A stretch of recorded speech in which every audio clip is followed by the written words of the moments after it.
Bonjour les amis, et les petites amies aussi. Vous voyez, aujourd'hui, je suis dans la forêt. Je suis venue ici. Vous entendez les oiseaux? Eh bien voilà, je vous ai trouvé un conte, un vrai conte, qui va très très bien dans la forêt.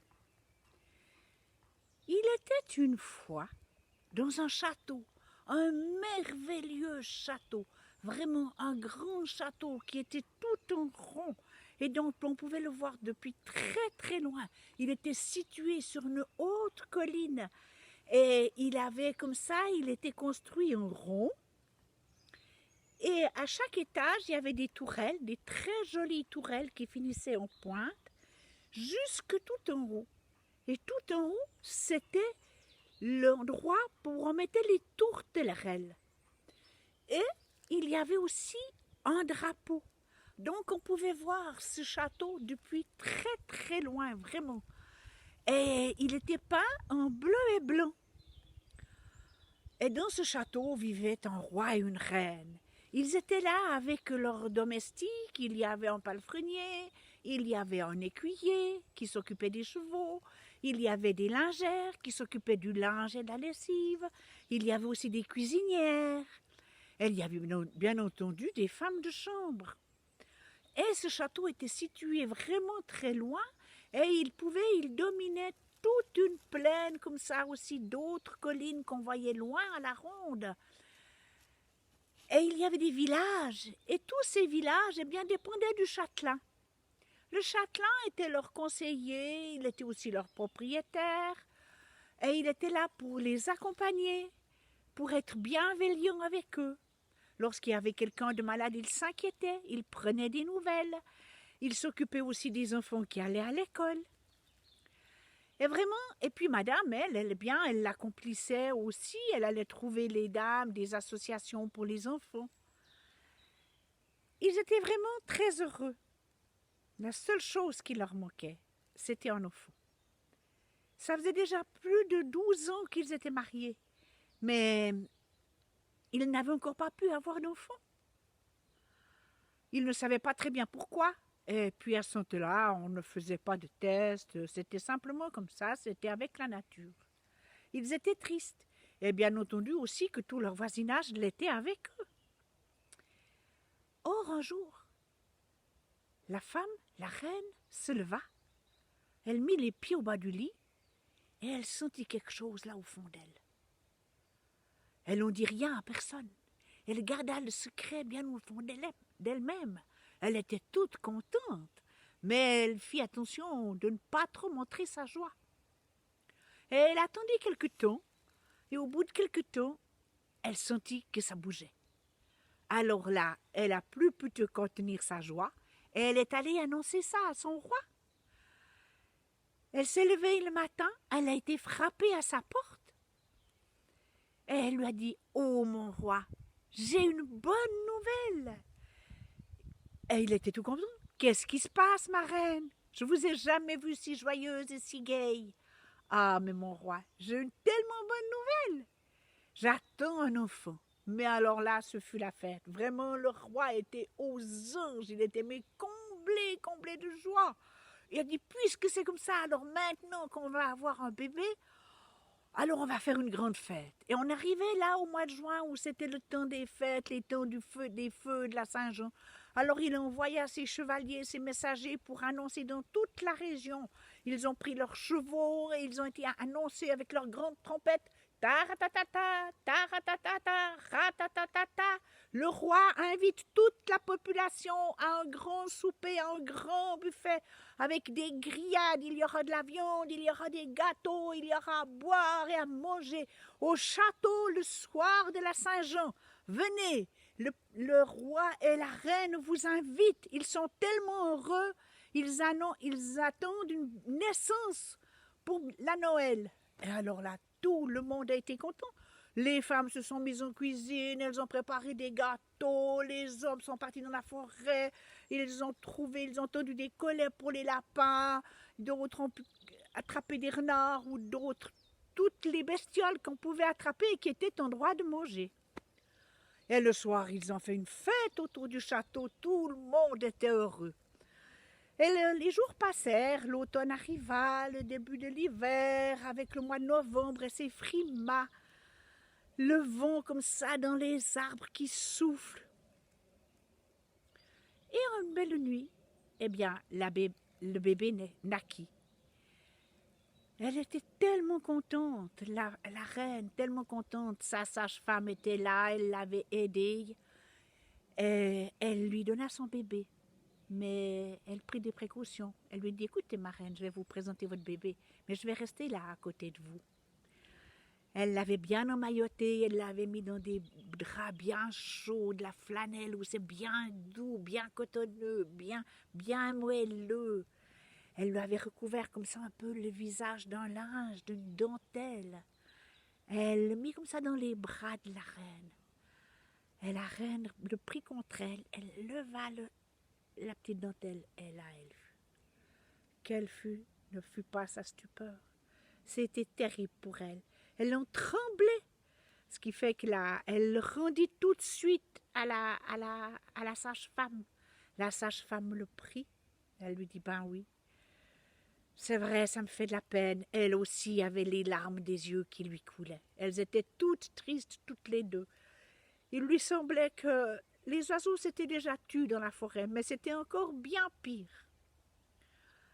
Et le roi était à la porte et il voulait voir son enfant. Et la reine dit, oh mon roi, je vous en prie, je ne suis encore pas tout à fait prête. Je ne suis pas tout à fait prête, j'aimerais bien que vous patientiez un peu. Et le roi a dit, oui, mais jusqu'à quand? Oh, ben si vous voulez bien, mon roi, jusqu'au repas de midi. À midi, je vous le promets, avec le café, je vous présenterai notre bébé. Elle était toute chevrotante. Il l'a bien senti, le roi, derrière la porte. Il lui a dit, mais ma reine, vous allez bien? Je vous sens votre voix qui est toute chevrotante. Qu'est-ce qui se passe? Ne vous inquiétez pas, mon roi, ne vous inquiétez pas, tout va bien se passer. Alors bon, le roi est allé voir ses palefreniers, il est allé voir ses écuyers, son échanson. Et il est revenu pour midi, et à l'heure du café, il a pris la tasse pour la porter à sa reine, qui était toujours au lit. Et il lui dit, alors maintenant, ma reine, vous allez me présenter notre bébé. Et il lui dit, oui, mon roi, je vais vous présenter notre bébé. Regardez, regardez-le. Elle lui mit comme ça dans les bras. Oh, et alors là, le bébé, il était aussi couvert, toujours couvert de la flanelle. Le roi leva la flanelle. Oh, stupeur. Il garda, il serra, c'était le contraire. Lui, il ne pouvait pas le donner, il a au contraire serré. Mais ma reine, notre bébé, il n'a pas de bouche et il n'a pas de nez. Oui, mon roi, je sais, c'est terrible, je sais bien. J'aurais voulu vous épargner vraiment cette peine, mais voyez-vous, mon roi, je n'y peux rien, il est né comme ça. Il regarda encore une fois et vit qu'il avait 2 trous. Pour les narines, on les voyait bien, elles étaient dessinées, même un peu creusées. Et pour la bouche, il avait juste le fin filet comme ça. Et un tout petit trou, gros comme le trou d'une paille. La sage-femme dit, écoutez, moi j'ai averti le médecin va arriver. Alors elle a repris le bébé, elle l'a couché dans son berceau. Le médecin est arrivé, il l'a ausculté, il a regardé, tout était bien en ordre, il avait tous les organes, il avait tous les réflexes, il l'a chatouillé sous les pieds. Et effectivement, il a dit, ouais, alors, mais il y a une solution. Il y a une solution, je peux lui faire une petite incision et comme ça, il pourra au moins téter. Ils avaient appelé la nourrice, elle était là déjà depuis le matin, et il va pouvoir téter. Et il va grandir comme les autres. Nous pourrons aussi lui donner après les aliments, les légumes. Il faudra bien les écraser, bien les mouiller avec un peu de bouillon ou du lait. Et vous pourrez très bien lui donner ça à la paille. Pour le reste, il est vif. On voit déjà, il est bien réveillé. Il n'y a pas de souci. Alors malgré leur chagrin, leur tristesse, le roi et la reine étaient contents. Parce que leur fils allait pouvoir marcher. Et effectivement, il s'est développé très vite, il a grandi, il a bien tété tout le lait tout le lait de la nourrice, il a grandi, il s'est développé, il voulait essayer d'attraper la queue du chat, il voulait essayer de mettre ses doigts dans la bouche du chien, la gueule du chien. Et il grandit, il a appris à marcher, à trotter, comme tous les autres enfants. Il était là qui trottait dans les gravillons du parc autour du château. Il allait même jusqu'à l'étang. Il leur lançait même des cailloux aux renards. Il fallait le retenir parce qu'il était tellement coquin. Et une fois qu'il put vraiment bien grandir et qu'il y a des enfants de la région qui sont venus vers lui pour jouer, il faisait autant de farces que les autres. Il attrapait, il tirait les tresses des filles, il grimpait sur les arbres, il a eu les genoux amochés comme tous les autres enfants. Il était vraiment toujours gai, très intrépide, espiègle. Il riait tout le temps, même qu'il n'avait pas de voix, qu'il ne pouvait pas ouvrir, on entendait, là, ça faisait...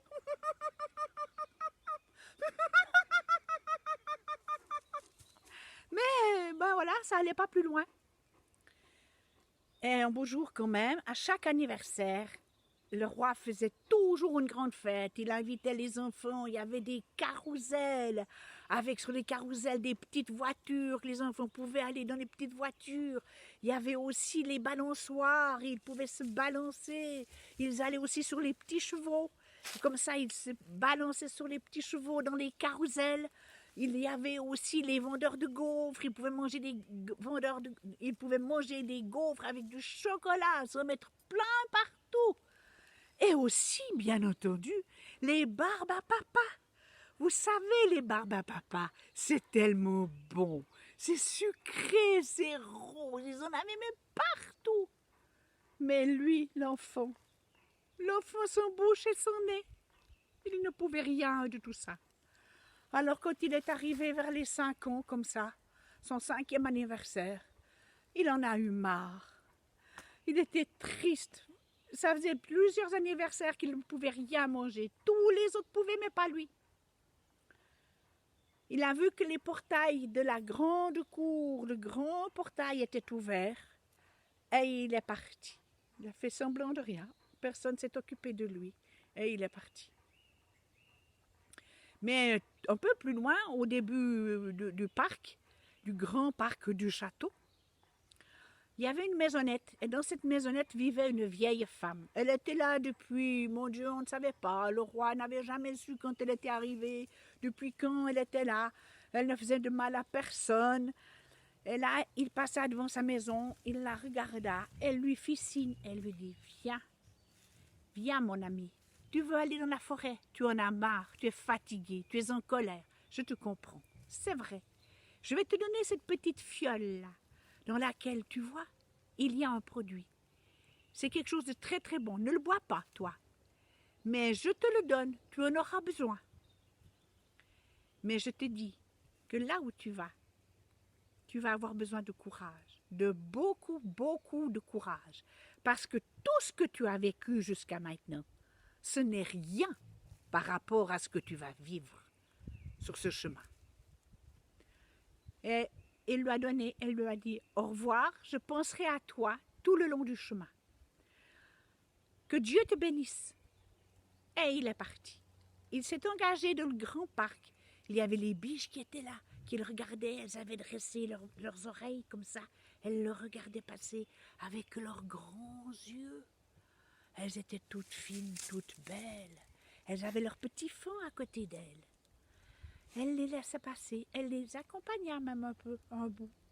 Ensuite, il arriva dans la forêt, et là alors, il y avait des primevères qui lui disaient « Bonjour, bel enfant, tu vas te promener, nous t'accompagnons, nous savons où tu vas, nous penserons à toi. » Ensuite, il y avait les petites violettes qui lui disaient « Bonjour, viens, tu as le temps de monter dans la montagne, viens seulement nous dire bonjour. » Nous sentir, viens sentir comme nous sentons bon. Ah, que pensa la violette mère. Je suis désolée. Quand tu reviendras, tu verras, tu pourras nous sentir. Nous allons garder notre parfum et nous sentirons encore plus meilleur, encore plus de parfum de violette. Il continua. Il vit les pervenches aussi, les pervenches qui lui dirent « nous t'accompagnons avec leurs beaux bleus et puis leurs yeux comme ça au centre de la pervenche. Nous t'accompagnons, nous pensons à toi, prends ton courage. Quand tu reviendras, nous serons là, nous t'acclamerons. » Alors il a continué, il a traversé la forêt, il entendait les oiseaux, il y avait les sous-bois qui commençaient à se développer, les feuilles. Il y avait de la mousse aussi, une mousse luisante, le soleil comme ça caressait juste la mousse luisante. Et quand il marchait, il entendait le bruit des feuilles, il marchait sur les feuilles mortes. Vous entendez? Ça faisait cric, cric, cric, cric, et voilà. Et après la forêt, il s'engaga dans la montagne. C'était un chemin escarpé, très caillouteux. Et ça, chaque pas, il risquait de repartir en arrière. Tellement les cailloux roulaient.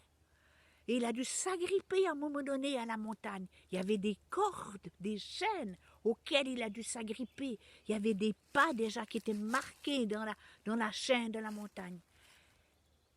Et il arriva au-dessus. C'était la crête, un chemin de crête. Et une fois qu'il était au-dessus, il a vu toute la plaine qui était de l'autre côté. Une magnifique plaine avec quelques collines. C'était d'un vert, vraiment. Il y avait même des champs qui étaient jaunes. Et d'autres qui étaient encore bruns parce qu'ils venaient d'être semés. Et il y avait aussi des villages. Il entendait sonner les cloches.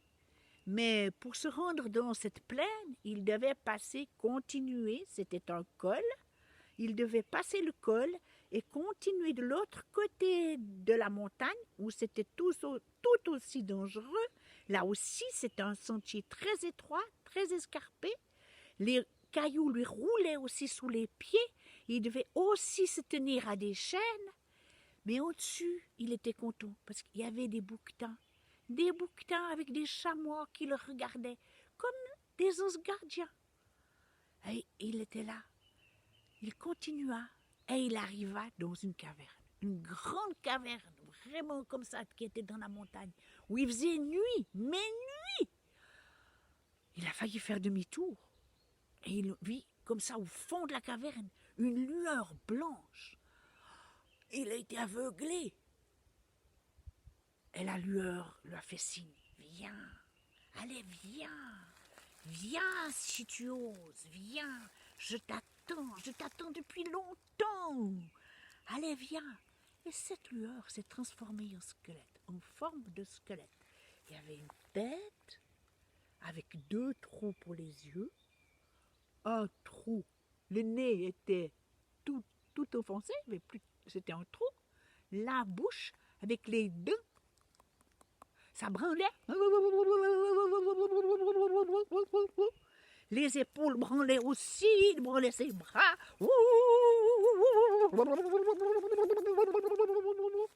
Allez, viens. L'enfant prend son courage, et il arriva vers lui. Il prit la fiole, il enleva le petit capuchon qui était dedans, et il prit la fiole. Et d'un geste, il la gicla contre la face du squelette, il lui mit des gouttes, pendant que 2 gouttes comme ça. Et le squelette s'est complètement liquéfié. Mais alors, vraiment d'une seconde à l'autre, la tête s'est toute ramollie, les dents ont arrêté de claquer, il est descendu, il s'est devenu une vraie chiffre-molle, mais vraiment de caoutchouc, pire, vraiment, plus qu'en bas, c'était plus qu'une toute petite flaque ronde comme ça, devant les pieds. Et alors là, il le regarda, l'enfant son bouche et son nez, tout d'un coup sentit en lui comme une force. Il sentit que c'était comme s'il grandissait en lui-même, s'il devenait chaque fois plus grand. Il avait son torse, il avait de la force dans le ventre qui montait. Ses bras se musclaient, il devenait beau, il sentait comme ça qu'il s'allongeait des 2 côtés, ses 2 bras. Il respira. Les oiseaux chantaient.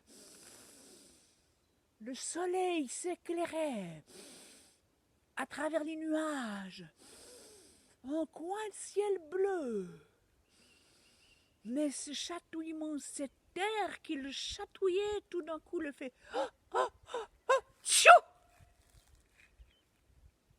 Qu'est-ce que c'était? Qu'est-ce qui lui était arrivé?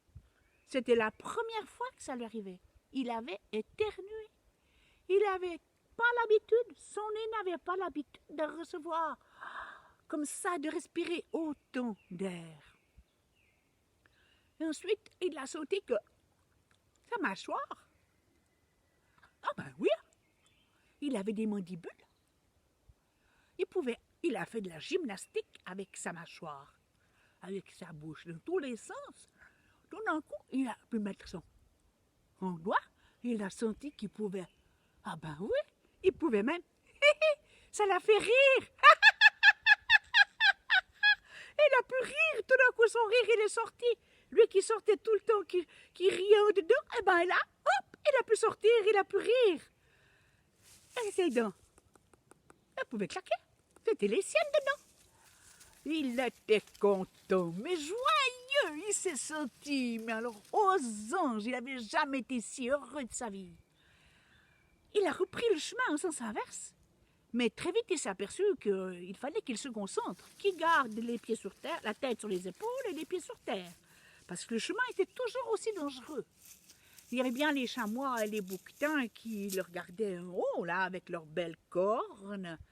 Et puis aussi les bouquetins avec leurs belles peaux, les chamois, leurs pieds sûrs. Mais lui, il fallait qu'il fasse attention. Alors il s'est de nouveau accroché aux chaînes. Il a avancé, avancé, avancé. Il a fait attention de bien mettre ses pieds dans déjà où il y avait eu des pattes, des creux dans la montagne. Et il arrivait, ouf, au-dessus du col de nouveau. Et là, il connaissait le chemin. Il allait pouvoir rentrer à la maison. Ah, mais quelle joie! Alors il s'est mis à sautiller, comme font tous les enfants. Ah, mais il était content, content, content, content, content. Et il arrivait gentiment dans la forêt. Et les pervenches lui ont dit « Bonjour, bel enfant !»« Ah, mais alors maintenant tu as une bouche. Viens nous sentir, regarde-nous bien, comme nous on est belles. » Ah oui, il se pencha et il leur dit « Merci les pervenches !» Et ensuite, il alla vers les violettes. Et les violettes lui disent « Tu vois, on est toujours là. On a mis notre parfum, sens comme nous sentons bon. » Alors là, pour la première fois de sa vie, le petit enfant put sentir le parfum des violettes. Il était heureux, mais heureux, il se sentait bien, il se sentait frais à l'intérieur de la poitrine. Il vit les primevères jaunes qui veut dire « Tu vois, nous on t'avait dit qu'on serait là, bravo, bravo, bravo !» Et de fil en aiguille, il arriva dans le parc, le grand parc du château. Les biches étaient là aussi. Les renards s'étaient cachés derrière les troncs d'arbres. Elle lui disait « Bonjour, passant !» Et il arriva vers la vieille cabane. C'était plus une vieille cabane. C'était une très jolie cabane. Elle était devenue belle brune, elle avait changé, elle était magnifique. Et devant la cabane, il n'y avait pas une vieille femme. C'était une femme nouvelle, une très belle jeune femme, qui était mais magnifique. C'était une tzigane. Elle avait son tambourin avec elle qu'elle faisait sonner. Et elle avait mis comme ça un foulard avec des petites médailles comme ça sur le front, des boucles d'oreilles, des grosses créoles. Elle était super bien maquillée, elle avait fait des très beaux yeux, du très beau rouge sur ses lèvres. Elle riait, elle dit « Tu vois, je t'avais bien dit, hein, mais t'as réussi. » Elle lui dit « Écoute, merci, merci jeune femme. Mais alors tu es si belle, je veux faire de toi ma princesse. Viens avec moi, je t'emmène au château. » Et ils sont partis tous les deux, bras dessus, bras dessous. Ils sont arrivés vers le grand portail qui était toujours ouvert. Le roi et la reine ont bien vu ce jeune homme qui arrivait là, comme ça. Mais qu'était-ce? Il est allé vers eux et dit « Mais mes parents, vous ne me reconnaissez pas? Je suis votre enfant. » Oh, Mais bien sûr, la mère l'a reconnu. Elle le reconnut à ses cheveux. Il avait toujours un épi, il avait toujours les cheveux un peu en broussailles. Et le papa lui dit, ah, mon fils, ils l'ont pris chacun dans leurs bras. Ils étaient tellement heureux. Et là, l'enfant leur a présenté sa femme. Il leur dit, ben voilà, je vous présente ma femme. Ce sera ma fiancée et ma femme. Et il y avait encore 2 nouveaux anniversaires. Et il y avait des gâteaux. Et là, il a dit, alors maintenant des gâteaux, c'est pour moi. Je prends le plus gros. C'était le gâteau de la princesse de Suède. Il y avait des pistaches dedans, il y avait du massepain. Il était beau vert. Il avait une couche de crème fouettée. Il a dit, ça, c'est pour moi. Et hop, il a pris le gâteau. Il en a mis plein sa bouche. Il a mordu dedans comme ça. Mais il s'est régalé de tout ce qu'il n'avait pas pu se régaler jusque-là.